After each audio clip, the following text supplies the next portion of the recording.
bonjour à toutes et à tous. Et je ne peux pas m'empêcher de saluer notamment les éducatrices que j'ai eu le grand plaisir d'avoir à faire avec mes enfants, même si je ne les crois pas plus parce que mes enfants ont passé vos structures, mais ça me fait plaisir de vous voir et c'est assez bizarre de vous parler de cette posture et d'autres choses. C'est pas tous les jours que l'ESN nous appelle pour travailler ensemble, collaborer, et surtout pas quand ça parle de l'égalité. L'EPFL, c'est perçu pas tellement comme une institution qui défend tellement l'égalité. J'étais vendredi à l'IRDP et c'est ça qu'on m'a reproché. C'est une école d'élitiste, donc pourquoi vous venez parler de l'égalité? Mais là, je ne vous parle pas de l'enseignement à l'EPFL ou de nos recherches, je vous parle de nos projets d'implémentation et de travail sur le terrain. C'est pour ça que c'est cool. Donc ça me fait beaucoup de plaisir de pouvoir partager ça avec vous. Et peut-être juste pour introduire un peu qu'est-ce que c'est Learn, c'est justement une structure à l'EPFL qui a été créée pour pouvoir s'engager dans des projets d'implémentation. Ce n'est pas une structure pure de recherche, c'est une structure qui veut amener l'expertise dans les laboratoires et les unités de service de l'EPFL pour créer un impact positif sur tous les niveaux de l'éducation. On ne travaille pas encore avec les structures de la petite enfance, on commence à partir de l'école obligatoire, mais ça va jusqu'au niveau universitaire, en passant par la formation professionnelle, etc. Donc là, on regroupe toutes les initiatives qu'il y a eu depuis longtemps à l'EPFL, et on essaie de fédérer pour qu'on puisse ensemble avoir un impact encore plus grand.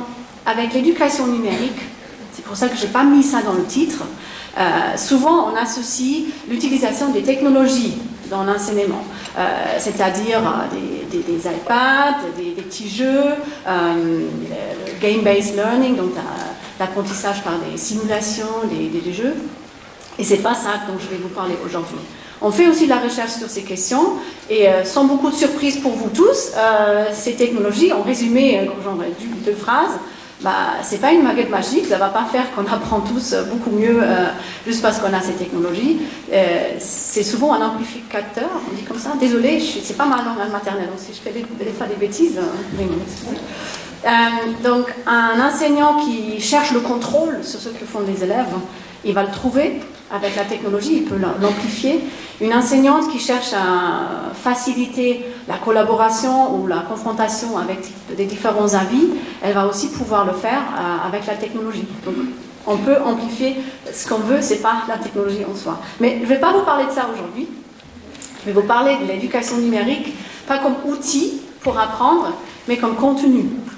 La question là derrière, c'est avec cette transformation digitale dont on parle beaucoup dans les journaux, dans les discours, quelle implication elle a sur ce que les élèves, nous tous, pas seulement à l'école, on doit apprendre, on doit connaître, on doit comprendre pour encore participer pleinement à la société, pas seulement pour avoir un travail et pouvoir boucler la fin de mois, comme disait madame, mais aussi pour participer au discours. Quel impact sur la démocratie, sur l'accès à la santé, tout ce genre de questions. Donc là, je vous parle notamment d'un projet qu'on a dans les structures de l'école obligatoire.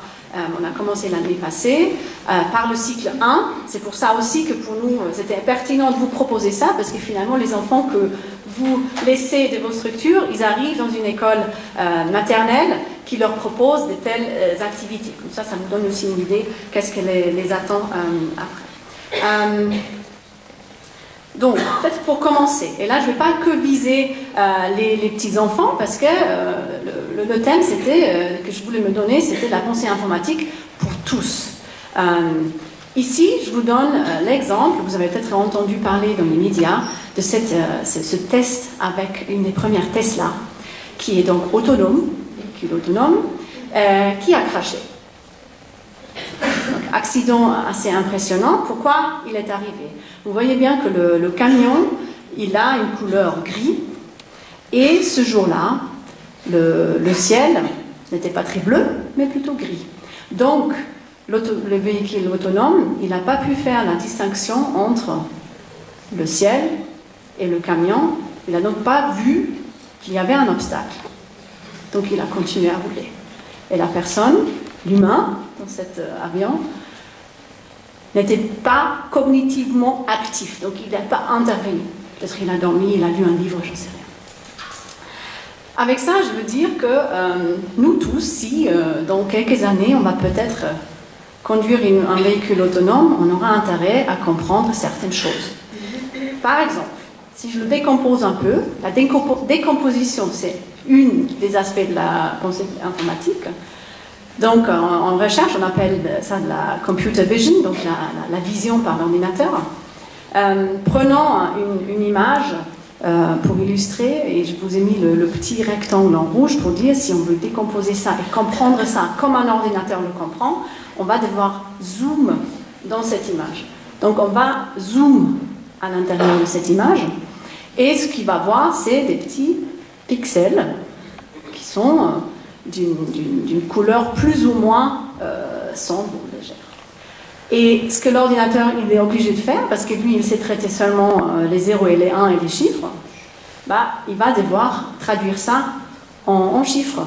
Donc un chiffre plus haut et une couleur moins sombre, et un chiffre très bas, il est presque noir.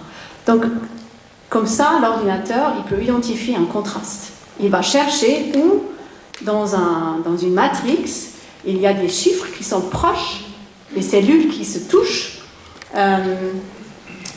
qui ont un grand écart, où les chiffres sont très différents. Et seulement comme ça, il peut identifier donc qu'il y a un contraste, qu'il peut voir quelque chose. Sinon, pour lui, c'est l'ombre. Donc, avec ça, je ne veux pas dire que tout le monde, avant de monter sur une voiture autonome, va faire un cours de computer vision à l'EPFL, mais plutôt qu'on a une compréhension de base, comment ça marche, comment une machine peut être capable de voir quelque chose, et quelles sont aussi les limites. Parce que seulement comme ça, on peut se dire, où est-ce qu'il y a des situations de risque où on peut perdre sa vie. Alors, cet exemple me sert pour dire, certaines compréhensions de comment marche une technologie informatique sont pertinentes pour tout le monde. Au moment où on va voter de manière électronique, au moment où on emploie un réseau social, au moment où on utilise, et on utilise tous, comme j'ai entendu, vous avez dit les Zalando et les... Bref, oui, c'est normal, on va rarement au guichet pour acheter son billet CFF. Ça s'applique dans la vie de tous les jours, mais aussi dans tous les métiers. Imaginons que quelqu'un qui a une entreprise avec des clients, qui doit gérer le timing, à quel rythme il répond aux besoins de chacun de ses clients. L'informatique peut aider dans le sens qu'elle s'occupe beaucoup de la question de comment faire travailler le processeur pour que finalement on avance plus vite. Si vous devez attendre 2 secondes et demie pour que votre page internet se charge, vous devenez impatient, c'est pas possible. Donc ça doit aller vite. Alors comment on peut augmenter la vitesse? C'est en optimisant l'ordre des choses. Donc par exemple ici, on voit que le temps total d'attente des clients, il est minimal si on sert d'abord celui qui demande juste un jour de travail, et après on s'occupe de l'autre si on fait dans l'autre sens. Le temps cumulé d'attente, il est plus long. Donc avec ça aussi, cette personne n'a pas besoin d'un cours avancé d'informatique, mais le raisonnement, la pensée de l'ordinateur est très proche de certaines choses qu'on doit faire dans la vie de tous les jours.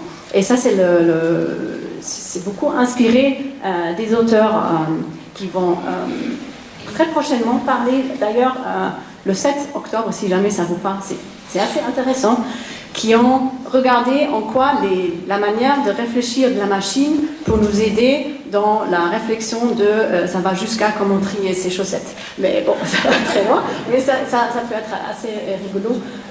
Donc, voilà. Là, c'est donc des manières de réfléchir qui peuvent nous aider à plusieurs moments de la vie.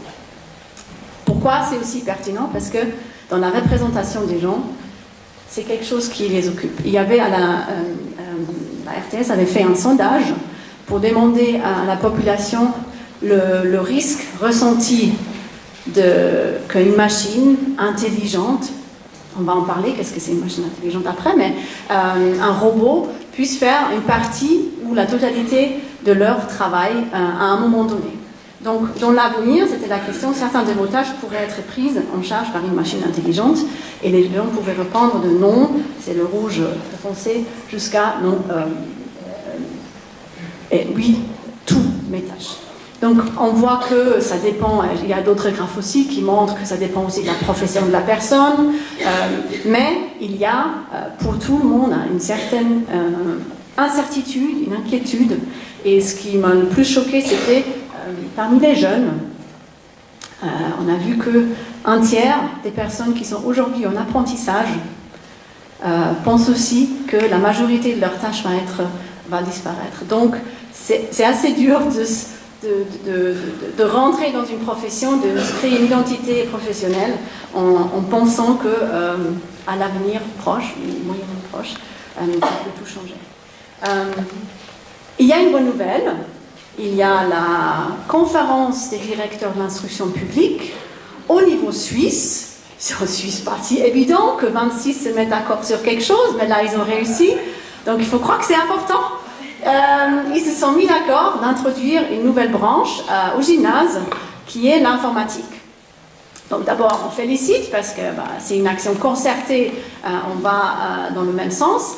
Pour nous, chercheurs dans l'action, c'est aussi intéressant parce qu'on va pouvoir comparer les approches, apprendre un de l'autre. Mais le gymnase, c'est assez tard dans la vie d'un jeune. Le gymnase, c'est assez sélectif par rapport à qui ça peut toucher. Donc, pour nous, l'enjeu, comme je vous ai expliqué avant, c'est vraiment que c'est pertinent pour tout le monde et pas que ceux qui vont peut-être finir après à l'EPFL pour faire les études d'ingénierie. Donc, c'est un bon pas dans la bonne direction, mais pour nous, ça ne suffit pas. On parle souvent de cette fracture numérique. Comme c'est le thème de l'égalité, n'oublions pas que l'égalité par rapport à cette fracture numérique, elle concerne aussi beaucoup l'accès à ces technologies. C'est souvent lié à la discussion sur la différence entre le nord et le sud. Dans les différents pays, c'est pas si évident d'avoir accès aux technologies, avoir son smartphone. Mais ici, même dans un pays riche et bien développé, il y a cette fracture numérique. Elle n'est pas tellement située au niveau de l'accès, elle est plutôt située au niveau de l'accès à la compréhension et à l'apprentissage. On est tous utilisateurs. Si vous allez dans le métro, on voit que tout le monde est utilisateur d'Instagram, Snapchat, j'en sais rien. Moi, je suis trop vieille pour tout ça. Mais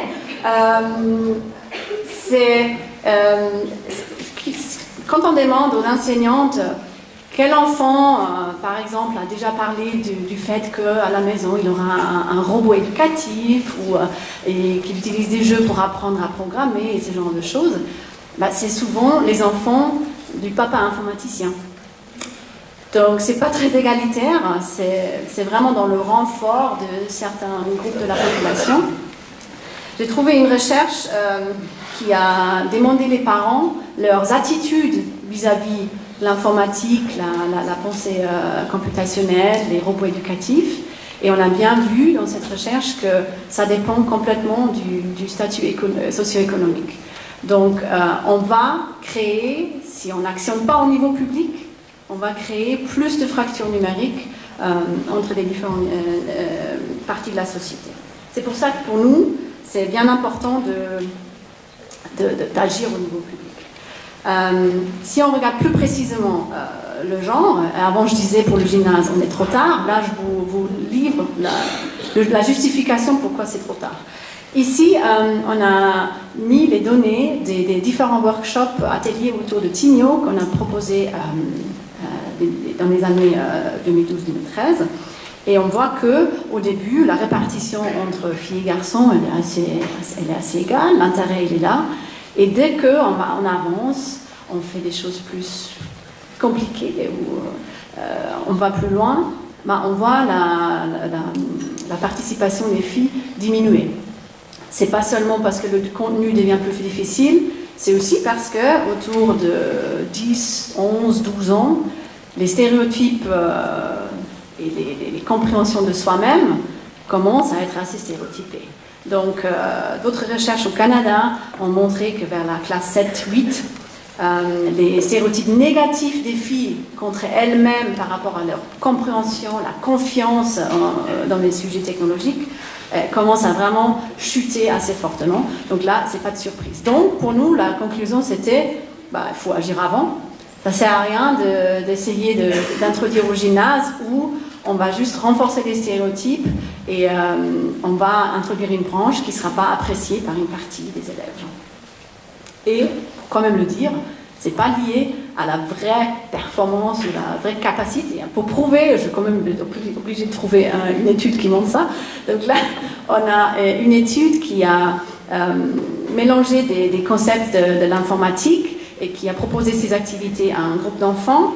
Vous voyez donc les petits points roses. Moi, ça c'est assez stéréotypé. Désolée, j'ai pas changé les couleurs, j'ai pris de la publication. Bon, on aurait pu faire autrement. Rouge, rose, les femmes bleues, les enfants masculins. Et pour toute la partie à gauche, c'est des concepts simples. Il y a un S avant dans la légende en bas. C'est des applications simples, une boucle simple ou une condition simple. Donc là, filles et garçons, même chose, pas différent significativement. Mais à droite, où il y a le C avant, donc des séquences compliquées, des boucles compliquées, là, on voit que le petit point rose, il est vachement au-dessus et la statistique nous dit que c'est significatif, donc on se réjouit. Alors, juste pour dire, ce n'est pas une différence de capacité. Ce qu'on voit ici aussi, et là je vais passer peut-être, beaucoup de monde parle de la pensée informatique, la pensée computationnelle, qu'est-ce que c'est en fait, est-ce que c'est différent de la science informatique? Et même au niveau recherche, on n'est pas super d'accord là-dessus, on s'écrit plein d'articles pour le clarifier, c'est pas encore fait, mais je tente juste pour mettre un peu au clair les deux. Donc la science informatique, elle parle vraiment qu'est-ce que c'est une machine, qu'est-ce qu'elle peut exécuter, elle a besoin d'un algorithme, elle doit avoir un programme, comme le robot à la maison qui doit, je sais pas, comment ça s'appelle, la petite machine qui aide à préparer le repas. Je ne sais pas, mais des gens me parlent.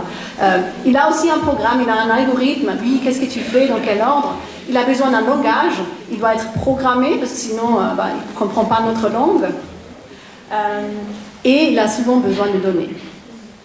Tandis que la pensée informatique ou computationnelle, elle adresse plutôt les principes derrière. Donc là, on va trouver, et je vais peut-être le détailler un peu plus, on va trouver l'algorithmique. Donc la question, comment je formalise une problématique pour qu'elle soit compréhensible par une machine.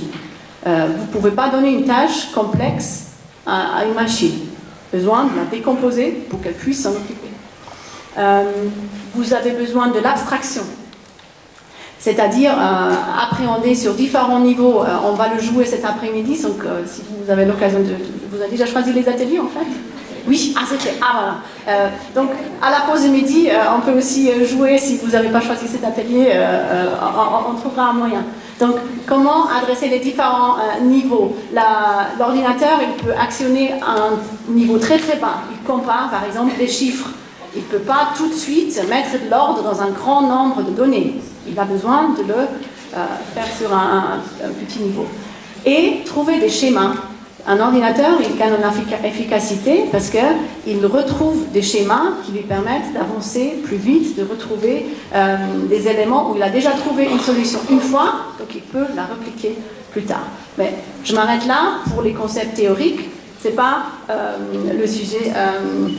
Aujourd'hui, avec ça, je voulais montrer que pour nous, c'est important d'insister sur la pensée informatique et pas seulement la science informatique, parce que c'est là qu'on trouve la transversalité. Je vous prends l'exemple d'une condition qui se traduit dans une phrase qui est « si, alors ». qui est très transversal. Les enfants même, ils les connaissent. Si on doit partir, on se lave les dents. Et si tu as fini à laver les dents, tu prends ton petit sac. Si tu as pris ton petit sac, tu mets tes chaussures. Et si tu as fait ça, tu vas sortir. Donc, une instruction, une suite des choses. Quand on prépare une recette de gâteau, c'est si j'ai besoin de 5 œufs et si j'ai que seulement 4, j'ajoute encore un. Si j'ai le 5e œuf, je continue à mettre la farine, etc. Donc ça, on trouve tous les jours, le si alors. Aussi en matière de... je suis allemande, donc voilà, vous avez peut-être souffert aussi d'apprendre l'allemand à l'école.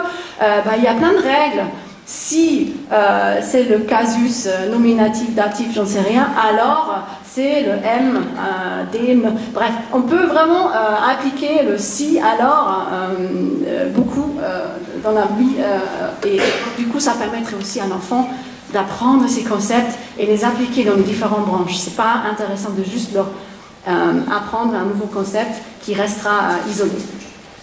Donc, je vous parlais alors de ce grand projet avec le canton de Vaud. Et depuis vendredi, on a une convention signée, donc on est super content que tout est officiel. Il y a 10 établissements obligatoires qui participent à ce projet dans le canton. Il y a 92, je crois, en total.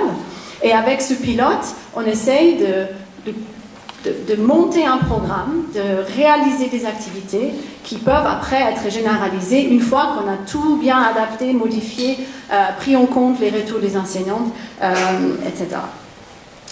Dans ce projet, on collabore avec la HEP, bien sûr, parce que c'est l'institut qui participe à la formation des enseignantes, et on collabore avec l'UNIL qui est chargé de l'évaluation. Et bien sûr, avec le département lui-même qui a la gestion du projet dans son ensemble. Pour ce projet qui était important pour nous, c'était ces 3 principes-là. C'était l'adapter à l'âge. Donc, comme Xavier disait, je vais vous faire découvrir le monde des écrans. Il est un peu menti quand même.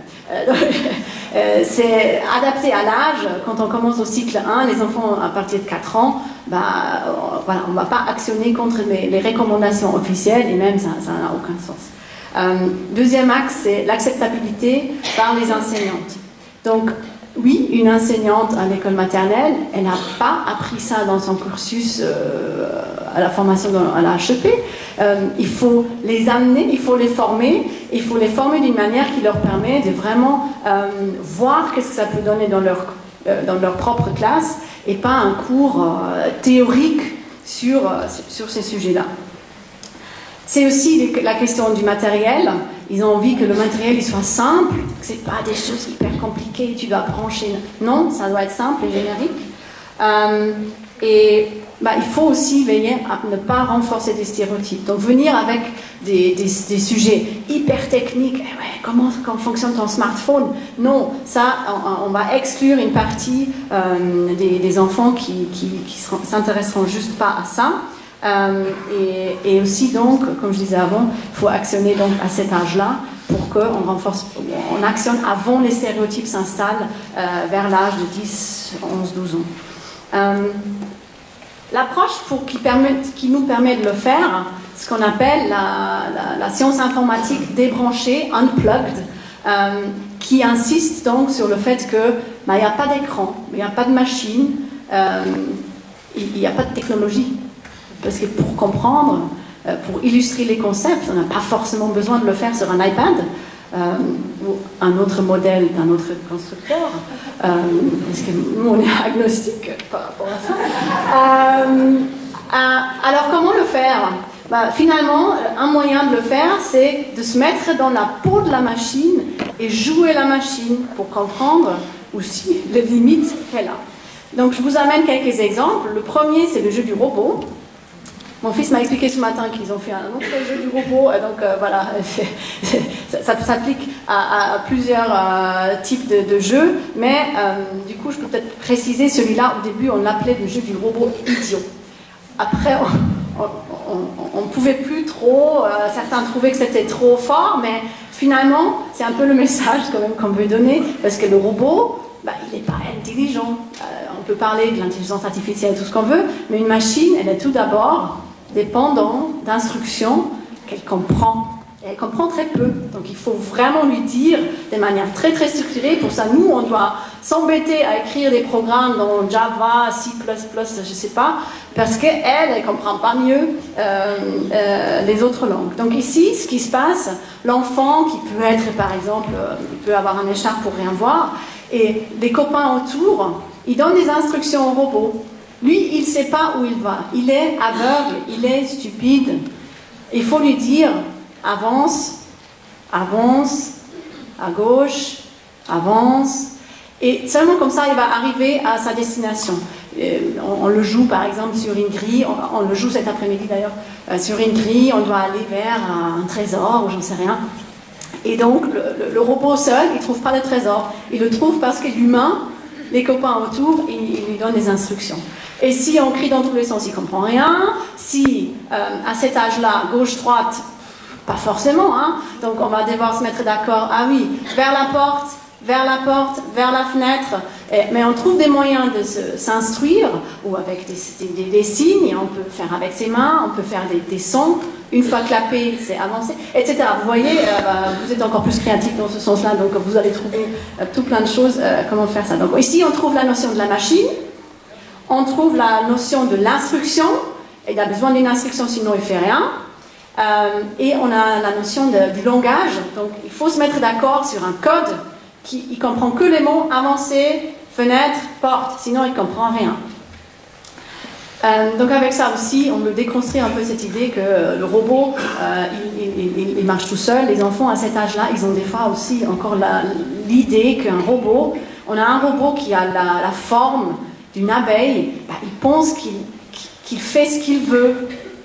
Et c'est aussi un peu pour déconstruire ça, non? Le robot abeille, il ne veut rien, on lui dit ce qu'il veut. Un deuxième exemple est issu d'une collaboration avec une fondation qui s'appelle We Are Play Lab de Zurich, qui a développé un matériel assez chouette et très générique, justement, qu'on utilise maintenant dans les formations du cycle 2. Et c'est une jolie collaboration aussi avec la HEP qui a un Fab Lab, donc un espace où on peut produire du matériel comme ça, qui nous a aidé à mettre en place une valise avec ce matériel pour chaque école dans laquelle on forme. Et donc ici je vais vous dire, avec les enfants on découvre les différentes caractéristiques de ce matériel. Donc il y a différents contours, il y a la forme rectangulaire, il y a la forme pizza, ou vous pouvez l'appeler comme vous voulez. Il y a différentes couleurs, donc deuxième critère. Il y a différentes formes à l'intérieur, les carrés, les cercles, les triangles. Et il y a différents nombres. Il peut y avoir 1, 2 ou 3 éléments à l'intérieur de ces petites parties qu'on peut placer par terre. Et avec ça, on peut faire des magnifiques choses. Je vous montre des exemples. Il y a 10 jours à l'école à Chabannes, où on a formé les enseignants et enseignantes. Et là, on a besoin d'un scénario, parce que les enfants, juste, oui, marcher sur le petit tapis, c'est rigolo, mais ça donne pas une activité d'apprentissage. Donc, ce qu'on fait là, c'est le scénario on est en 2065, et on s'approche d'une nouvelle planète qu'on a découverte, et il y a plein de petites maisons sur cette planète, et on va explorer cet espace. Et donc, on va descendre et on va un peu marcher sur cette planète, découvrir. Et chaque fois qu'il y a un signal, par exemple l'enseignant qui tape dans ses mains, on doit vite s'abriter dans une maison parce que, j'en sais rien, il y a un orage, on peut bien trouver des raisons. Et du coup, les enfants, chacun va trouver sa petite place sur une de ces maisons. Et après, on le rend un peu plus difficile, on dit, ok, mais tu vas jamais sur la même maison, parce qu'on est là pour explorer. Et du coup, la prochaine fois que je marche, je dois me mettre en tête, ok, là j'ai fait tous les bleus, qu'est-ce que je fais maintenant? Donc on apprend ces critères pour distinguer, on travaille la reconnaissance des motifs avec les enfants, et on a joué, à partir de la 3e fois, je peux vous rassurer, il y a besoin de collaborer. Parce qu'il y aura bien une personne qui ne peut pas aller sur ce qui est encore libre. Ah non, j'étais toujours sur celle-là, qui peut changer avec moi? Et on commence à négocier à dire mais est-ce que je libère et du coup tu peux revenir. Donc c'est vraiment un travail aussi en collaboration avec toute la classe. Et ce qui est intéressant aussi, c'est que ce matériel, comme je disais, il est très générique, donc on peut faire d'autres choses avec. Par exemple, là, on dit, ok, ces maisons, ils étaient un peu espacées, maintenant on va créer des rues. Une rue se définit de telle sorte que chaque maison dans la rue partage au moins un critère avec les autres. Donc là encore, on travaille la reconnaissance de ces schémas émotifs. Si vous voyez donc au milieu, je vous ai un peu pour le décodage de cette image. Donc, ça leur a pris quand même 3, 4, 5 minutes à ces enseignants, hein, donc c'est pas super facile. Au milieu, c'est les bleus. Sur le derrière, le petit arc, c'est ceux qui ont un élément au milieu. Et au milieu, l'arc qui va vers la gauche, c'est ceux qui ont 3 éléments au milieu. Et donc déjà, j'ai dû l'expliciter pour que ça se voit. Vous aurez trouvé avec un peu de temps. Mais ça, si les enfants ils travaillent en petits groupes, après on passe, on dit « Ah, explique-moi les rues que tu as mis en place dans le quartier, il est comment ?» Ils vont l'expliciter. C'est un apprentissage très actif et la verbalisation fait beaucoup dans les apprentissages de ce projet. Et là, vous voyez aussi les enseignantes, et c'est pour la plupart des enseignantes, hein, mais ils participent, ils font les activités pour que, au meilleur des cas, le lendemain, ils pourront le faire avec leur classe. Je vous montre aussi une fois comment ça se passe du côté des élèves. Alors, on va voir si la technique nous lâche ou pas. Là, je vois juste une...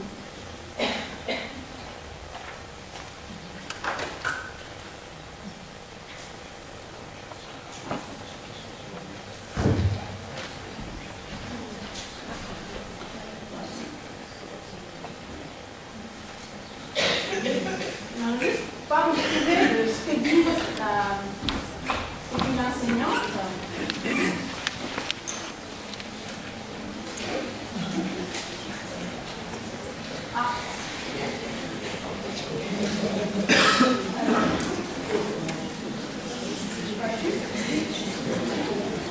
Désolée.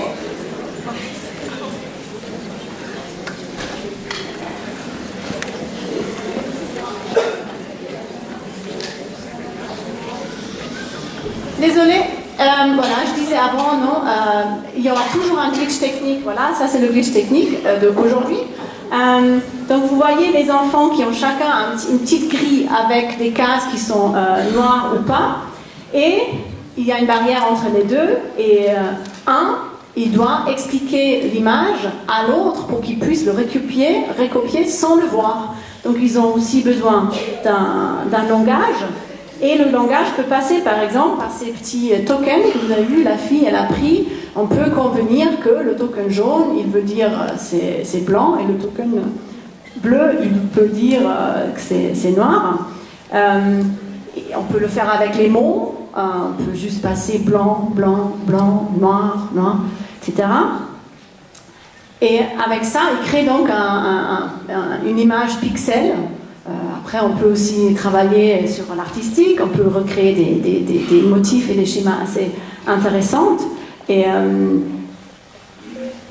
donc ça, c'est une des activités qui travaille beaucoup sur le langage. Comment sont les différentes manières de représenter cette information pour que l'autre, qui est de nouveau une machine assez limitée, pour qu'il puisse le comprendre et recopier de manière précise et exacte.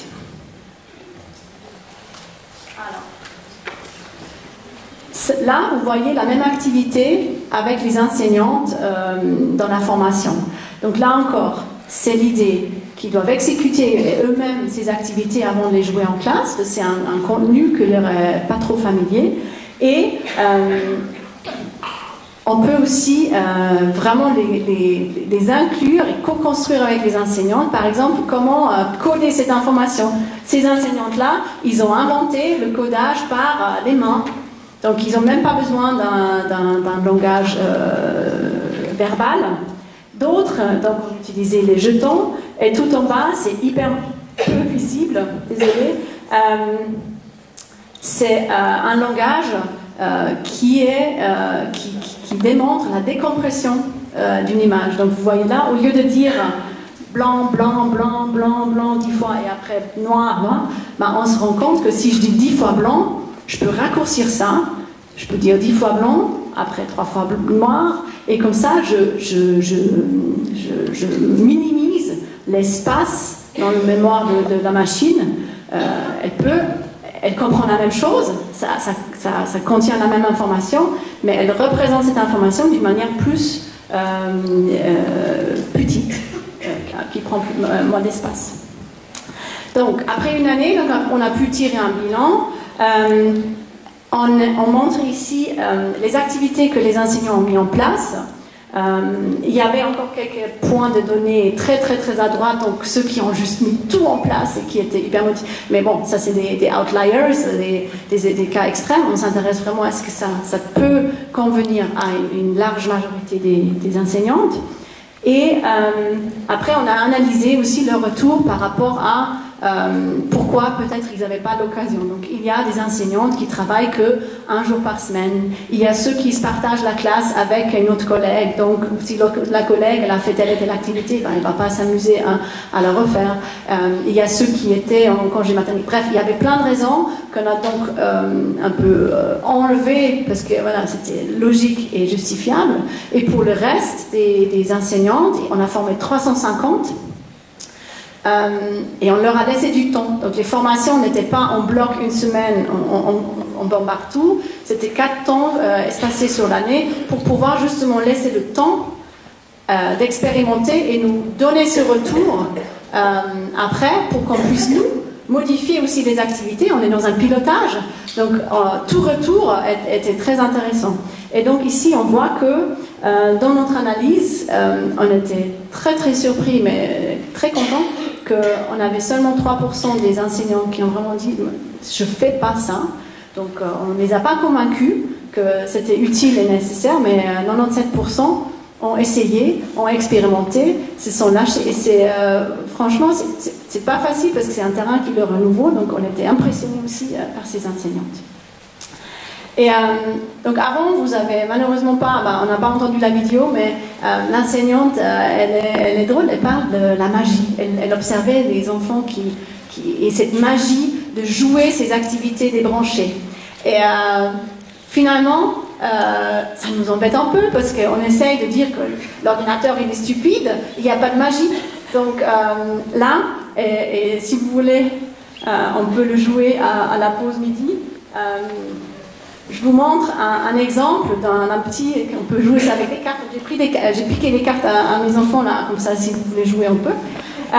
Donc il y a la petite fille là qui a 3 cartes devant elle et ils vont jouer un petit jeu de devinette. On pourrait penser que c'est la magie, c'est un tour de magie, mais pas tellement.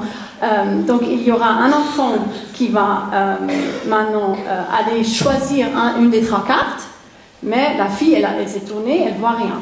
Donc il y a l'enfant qui choisit une des cartes et après il y a des instructions précises. Il doit échanger la place pour les 2 autres qu'il n'aura pas choisi. Après il tourne les cartes pour que la face soit cachée. Et maintenant la fille se retourne, elle voit donc les cartes cachées. Elle regarde quelque chose, on ne sait pas quoi. Et l'autre il va commencer à tourner les cartes. Elle va suivre les cartes. Elle va prendre une et elle va lui dire quelle carte il avait choisi. Et voilà, vous voyez l'applaudissement. Donc, elle le trouve. Et après, quand on demande ces enfants plus grands qui ont fait le tour avec elle, comment elle a fait? Aucune idée. Si on voit juste le résultat, si on voit le résultat d'un algorithme, on ne peut pas deviner comment il a été construit. Mais une fois qu'on donne l'instruction à la petite fille, à ma grand-mère, ou je ne sais pas à qui, il peut, de manière très mécanique, en appliquant ces règles, il peut reconstruire cette magie. Donc c'est juste une question d'algorithme, c'est pas une magie, c'est vraiment, c'est facile une fois qu'on ait la recette. Donc c'est toute une question vraiment de la programmation. Donc vous pouvez me défier, mes collègues font en formation, devant 25 personnes, ils osent, parce que peut-être on se trompe, devant vous, je sais pas, vous êtes combien? 250. Oh, Voilà, j'ose pas, mais à midi, je vais volontiers.